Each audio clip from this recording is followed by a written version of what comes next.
Hi folks, this is all the fruit, and today I'm at the Living Museum of Lost Fruits. That sounds really interesting, and I'm really happy to have gained access to this place.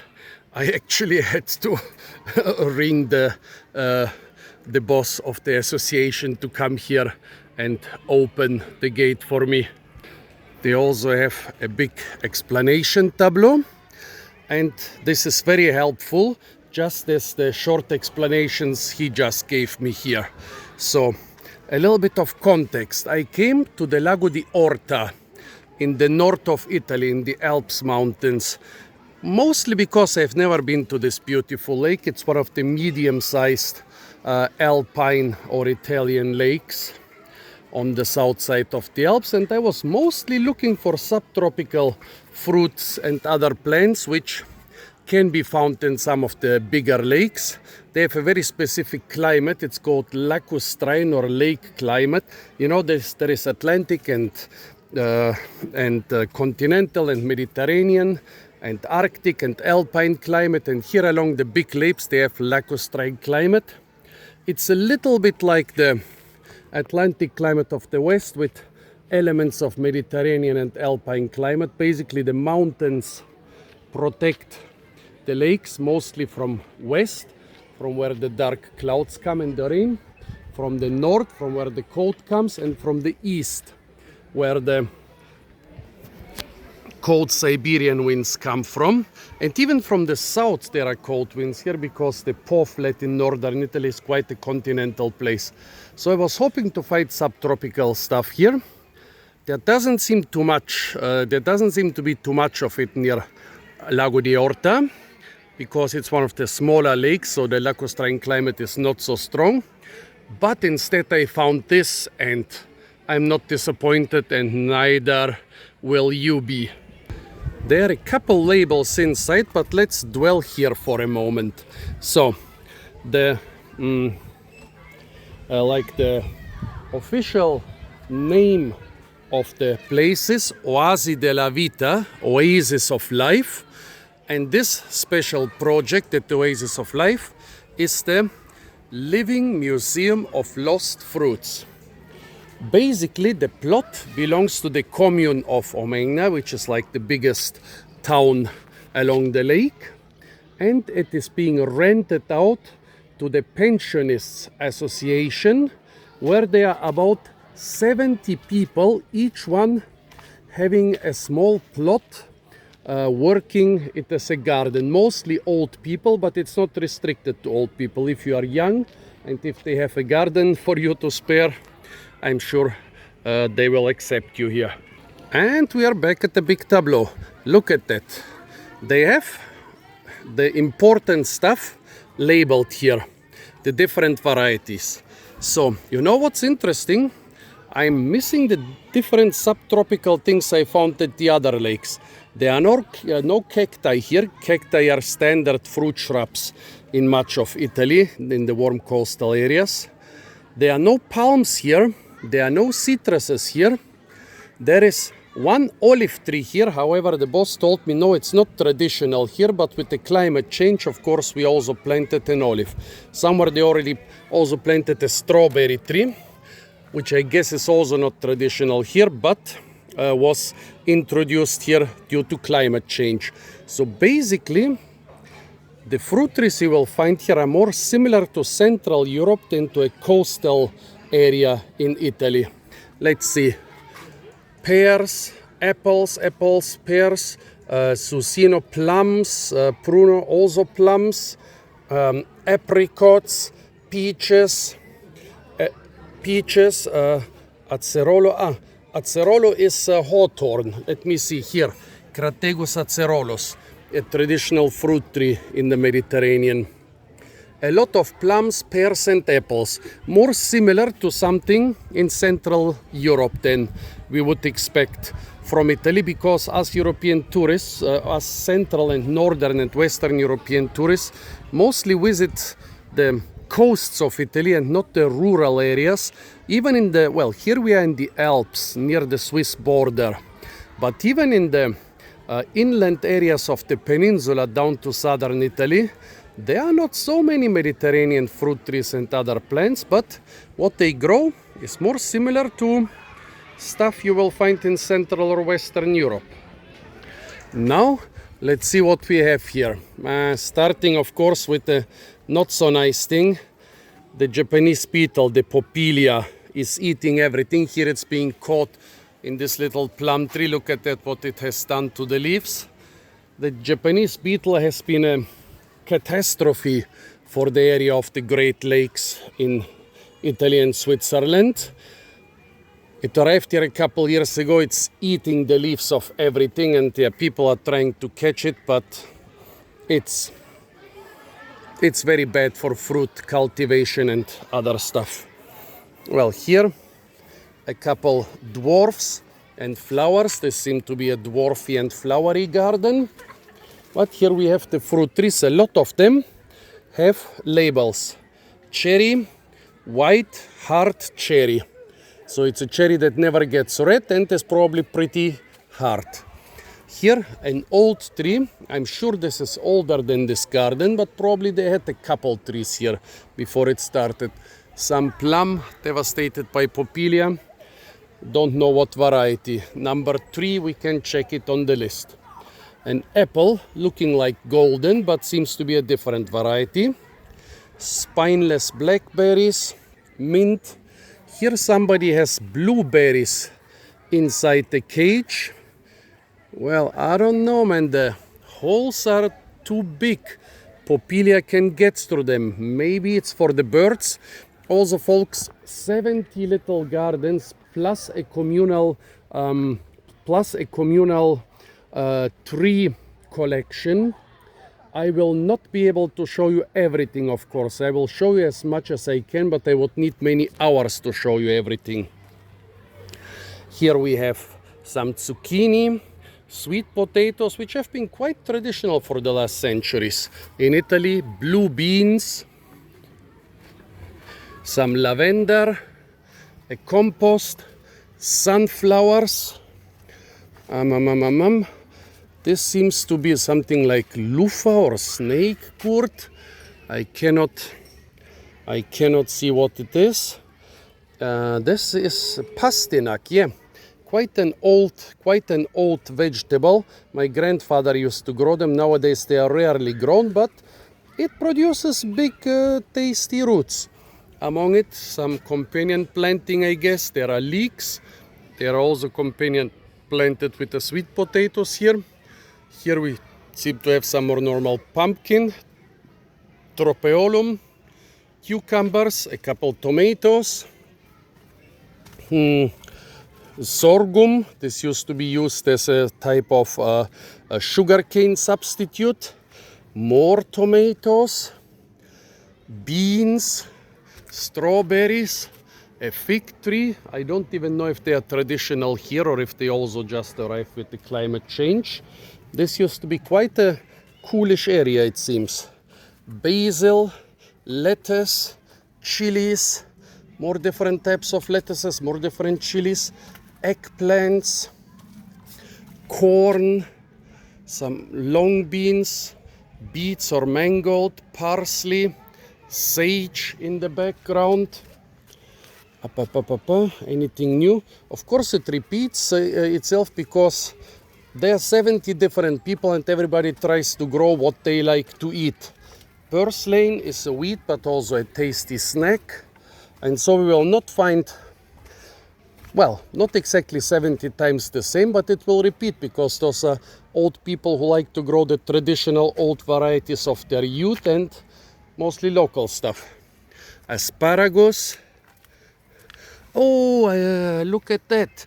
Carosello. This is a traditional Italian melon, which they don't wait for it to ripen. They harvest it unripe and use it like a cucumber. It's called Carosello and Baratiola and has a couple other names. It's one of the many cucumber melons of the world. Cucumbers and melons are very closely related. They are from the same genus. I mean, the plant looks very similar to a cucumber plant compared, for example, to the pumpkin plant here.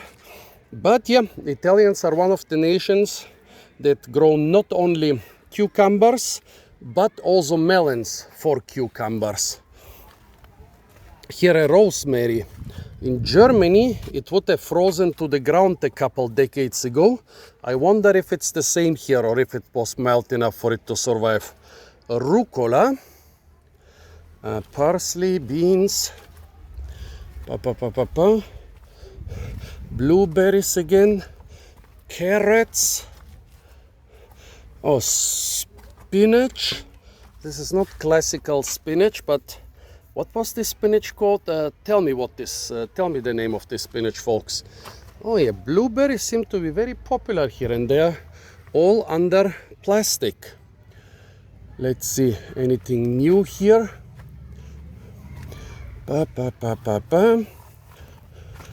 Raspberries. I guess this hops is wild. They didn't plant it in order to make beer. Beautiful, tidy little gardens. I've seen community gardens which were a lot messier. The only one that was maybe tidier I ever saw was in Singapore. And yeah, in Singapore, if you don't listen, you get the stick. So impressive. Some small radishes, mangold. What else? Oh, here they were growing strawberries in those elevated pots, but they seem kind of dried up. Onions and leeks, fennel, some sort of cabbage, but too early to say which exactly. Yeah, beautiful. Very tidy, very nice. Thyme, an imported Mediterranean herb, but I don't know how prevalent it was in this part of Italy. We are not in the Mediterranean. Saturea hortensis, I think this is. Here, protection for the tomatoes. I don't know, protection from what? In Germany, they usually protect them from the rain with plastic from above, but here I guess they protect them from the sun because this doesn't stop rain. Interesting. Tell me why they protect the tomatoes from the sun here. Let's see. More lettuce, mint. What else do we have here? Maybe we should go back to the fruit trees because there is not much that I haven't shown you here yet. Okay. Look at that. Are those the trombonetes? The tip of this giant thing thickened? Oh yeah, look at this. This is not a snake gourd. This is a sort of squash they like to grow mostly in Liguria. Look at the size of it. 1.5 meters long. Yeah, those are the trombonete of Liguria. Here is another one, about 1.5 meters long, and here one with the curve. A bay leaf or laurel in the background. A sagebrush and an absinthe or sage behind it. Here they have a collection of quince varieties, and here a bunch of different plums and popillia flying everywhere.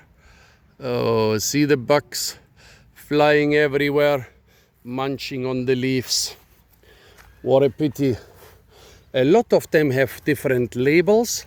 Some have Prunus cerazifera. Wow, so many popillia behind the sign. They were hiding there. So this is Prunus cerazifera, a cherry plum, but an improved variety of cherry plum. And look at that, those bastards ate them on the tree. They stripped them from flesh. Is this also the same popillia or is this some other insect? No additional veggies here, but yeah, nice quince collection. Perrocotono. So this is the quince variety.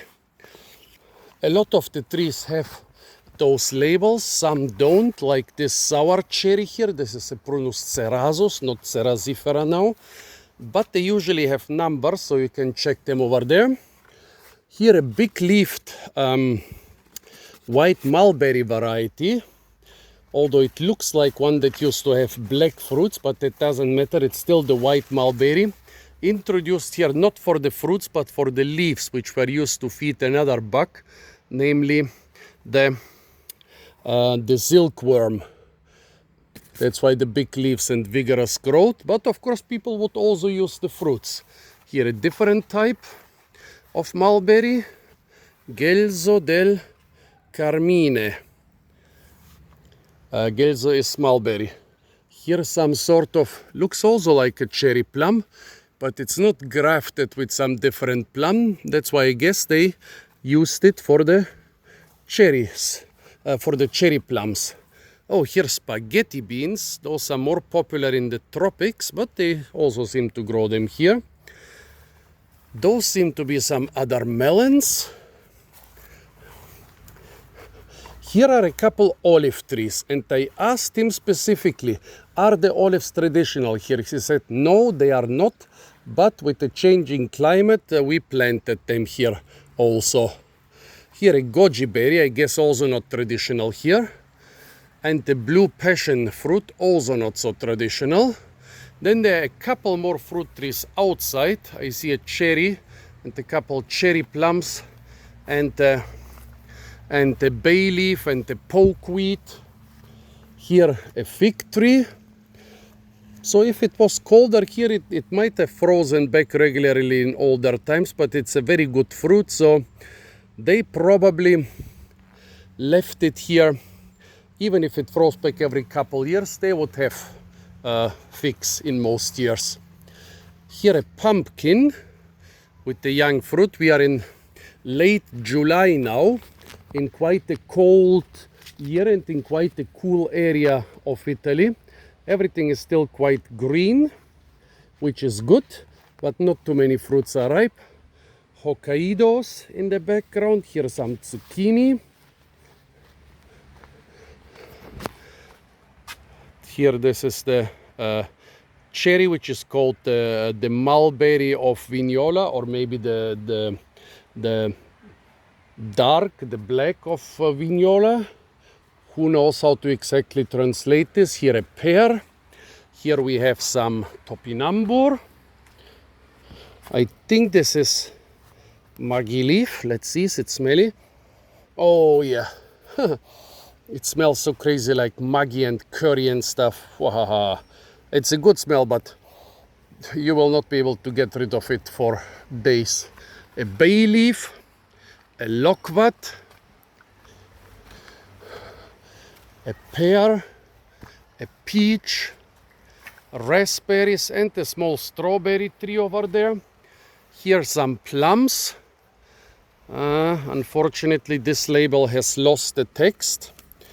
We could check it with the number 29. Not so sure what this is. I guess it's ornamental. Tell me if you know what this could be. Okay, raspberries, pears, different cabbages. Probably this is some drumstick, and this looks a little bit like it could be cauliflower. Let's see what else we have here. Here somebody really likes their zucchini and pumpkins.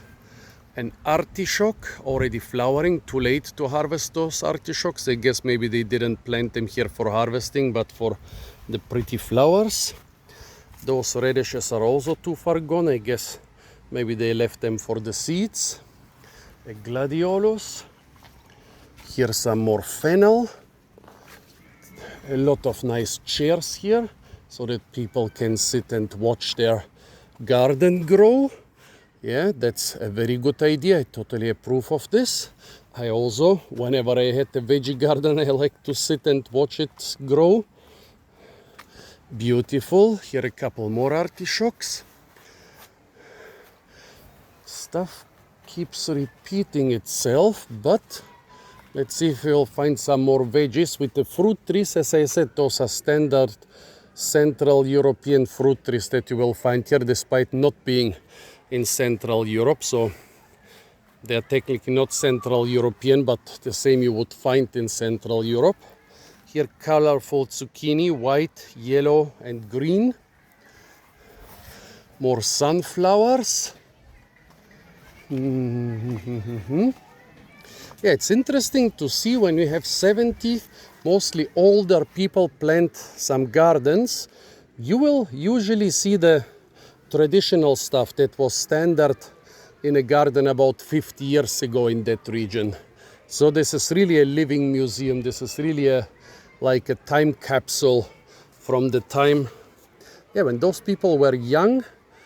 Well, northern Italy wasn't exactly poor. The area around Lago di Orta was an industrial area from the 19th century, so they were not exactly poor, but they were not super rich, so the gardens were meant to help feed the family. In other parts of Italy, they were still very poor at this time, but around here, you cannot say those were poor man's garden, but those were traditional small town people's gardens, which were meant, well, of course, also to provide some beauty, but also to provide stuff for the kitchen. So we have finished with this part, and he told me to go and get him so that he can show me the second part. The second part is behind the nearby restaurant. Oleander, not native to this part of Italy, it's mostly native to the peninsula, to southern warm parts. Very toxic, used as rat poison and dog poison in old times. So here we have some pears and apples. They have numbers, but they don't seem to have named labels. Also here some hops growing out of the nearby riverbed. Ciao. More apple varieties. I'm too lazy to look them all up. He said they are traditional ancient apple varieties. Here's some Armenian bramble also growing out of the creek. I was expecting a heron. Almost expecting to see kudzu somewhere. Kudzu is spreading like crazy here on the lakes. Maybe the pupilia will eat the kudzu. More pears. A fig. The Himalaya palm is also spreading like crazy around the lakes. However, I don't know how the situation is around the Lago di Orta. Different fig varieties, plum and cherry varieties. Elongated-ish, slightly elongated plums, which are still too hard. I guess they will never get blue. Maybe they'll stay some sort of pale yellowish. More pears. Some home for useful bees. A couple grapes. I didn't see grapes around here. Neither did I see old vineyards so far along the lake. But they have been here only for 2 hours so far. It's interesting. Do they have vineyards here? Different pear and plum varieties. More pears, more figs. Beautiful. It's really a great idea. And this should be, what should this be? Some strange apricot, maybe? It's a really great idea. It's executed in a very nice and orderly way. I really approve of this community garden. We didn't see so many exotic things, but we really saw a time capsule of what those old people saw in their youth, probably 30, 40, 50, 60 years ago in this part of Italy. So I'm really grateful for this really authentic experience. I learned a lot here. I hope you did too. Thumbs up to the great pensioners of the town of Omegna, and tell me what you think about what you saw here. Apart from that, stay tuned for a lot more fruit videos from the beautiful and sometimes surprisingly fruit-rich lakes of northern Italy. And of course, don't forget to like, share, comment, and subscribe.